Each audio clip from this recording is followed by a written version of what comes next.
Now that you have got a handle on tracking events, conversions, funnels, and product performance, it's time to talk about what really turns all that raw data into business growth.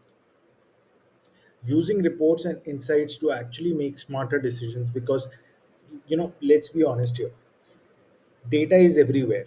Tools like GA4 gives you dashboards, graphs, metrics, percentages, trends, but all of that is only useful if it leads to clarify an action. So, in this section, we are going to focus on what you actually do with the information, and we are going to keep it simple, practical, and connected to your day to day decisions as a digital business owner. So, let's start with the first and the most useful thing GA4 gives you, which is real time data on how people are engaging with your store. So, now some people think real time is just a flashy feature, but it's actually a superpower. Imagine you've just launched a new product, maybe a monsoon skincare bundle or a new collection of indoor planters. You post about it on Insta, send an email, maybe even run a small ad. You don't have to wait a week to see how it is doing. In real time view, you can see how many people are coming in, which pages they are landing on, and how far they are scrolling, and whether they are adding the new product to the cart or not. So, this helps you catch problems immediately. So, for example, if people are clicking but not staying, that could be a page load. Or if lots of people are adding to the cart but not buying, maybe the checkout page needs a fix. So, this is how you move on from guessing to adjusting on the fly.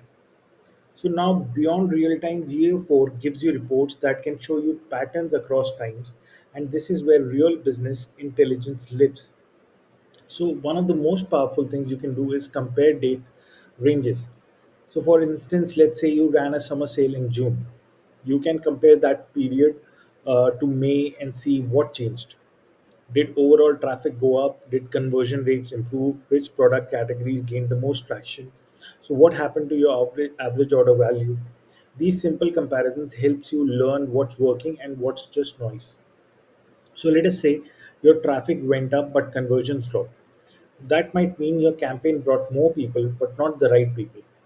On the flip side, if conversion improved but traffic did not change, it might mean your product page tweaks are working. You don't need to over analyze, just look at the before and after. Now, another thing you can do is segment your audience. GA4 lets you slice your data in meaningful ways by device, location, channel, even behavior. So, for example, you can compare how mobile users from Mumbai behave versus desktop users from Bangalore, or how people who come from Instagram interact with your product pages compared to those who coming from Google search. Maybe Insta visitors are younger and buy low priced items impulsively. So while search users are more patient and read reviews before purchase. That tells you how to tailor your messaging and pricing. If you know search visitors are more research driven, your product descriptions and FAQs need to be stronger. If Insta is driving impulse buys, you focus on eye catching visuals and urgency based offers. These are not guesses, they are data backed plays. Another underrated insight is from the traffic source breakdowns. GA4 shows you how many visitors came from organic search, direct traffic, email, paid ads, social, and even referrals.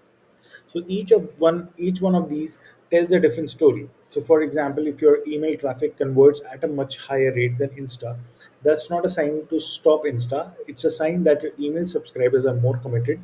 Maybe you run a VIP early access offer only for them.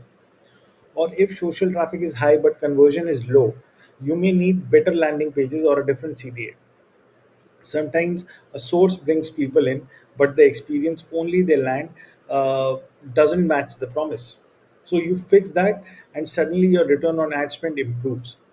Not because you change the ad, but because you align the post click experience. Another gold mine is cohort analysis. This means grouping users based on their behavior, acquisition date, and then watching how they behave over time. For example, users who came in during your Diwali sale might behave very differently than those who discovered you through a YouTube video in August. Maybe Diwali customers bought once and never came back, while YouTube visitors made smaller first purchases but returned again and again. That tells you something very powerful. The customers who came through education or content are more valuable long term. You might then decide to invest more in organic video creation rather than flash sales. So this is how you optimize not just for the first sales but for lifetime value. Speaking of value, GA4 lets you also track revenue not just by campaign but by individual product, by coupon code or by SQ code also. So by user source and even by landing page also. Let's say you have been sending traffic to two different product pages, Rose Body Scrub and Mint Shower Gel. Both are getting 5,000 visits, but one is earning double the revenue. That's not a creative issue. That's a message product fit issue. Maybe the scent of mint appeals more in summer. Maybe your scrub is too expensive for the channel you are targeting. The point is, when you look at revenue per visit, you stop chasing traffic volume and start chasing traffic quality, and that makes your ad budget works harder. You can also use GA4's exploration reports to build visualizations, not just tables, but funnels, paths, and retention curves. One useful example here. So, build a funnel that shows users from Instagram who viewed a product, added to cart, and completed purchase. If 1,000 people started the funnel but only 50 reached at the end, look at each step. Where is the biggest drops? Is it after add to cart? Then maybe your shipping info or trust signals are weak. Is it before add to cart? Then maybe the product page is not doing its job.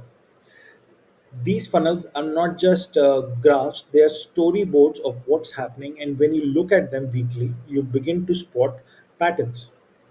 So, talking of patterns, let's talk about setting goals or in GA4 terms, conversions. One of the smartest things you can do is set up multiple types of conversion, not just purchases. Think email signups, wish list ads, account creation, checkout initiations. Why? Because not every visitor is ready to buy, but if they do one of these things, it means they are moving in the right direction. And when you start tracking these micro conversions, you can begin optimizing for them too.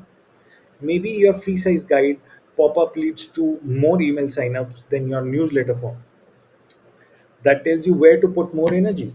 Maybe people who watch your product demo have a higher purchase rate. In that case, you track video views as a goal and promote it more aggressively. And this is how you build a layered approach to growth, by nudging users forward at every step, not just the final one. And don't forget to customize your dashboards, because GA4 lets you create collections of reports that are relevant to your role.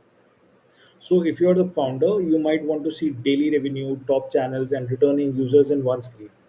If you are the marketing lead, maybe you want to see campaign performance, landing page behavior, and average session duration.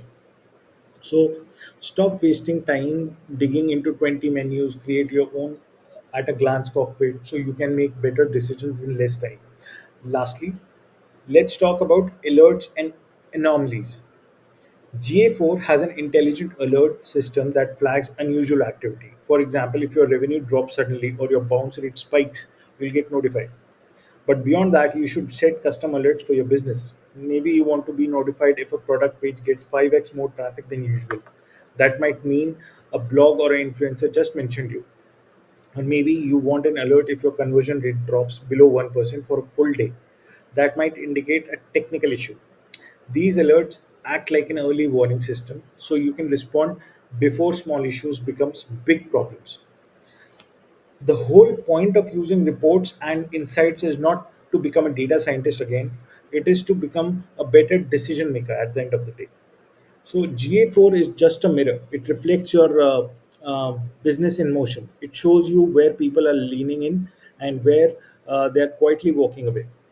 And once you get the habit of asking simple questions like what changed or what's missing here, the reports become a conversation, one that helps you steer, adapt, and grow faster than the competition. It's not about having more dashboards, it's about having clear thinking. And that's what using insights is really about, clarity that leads into action.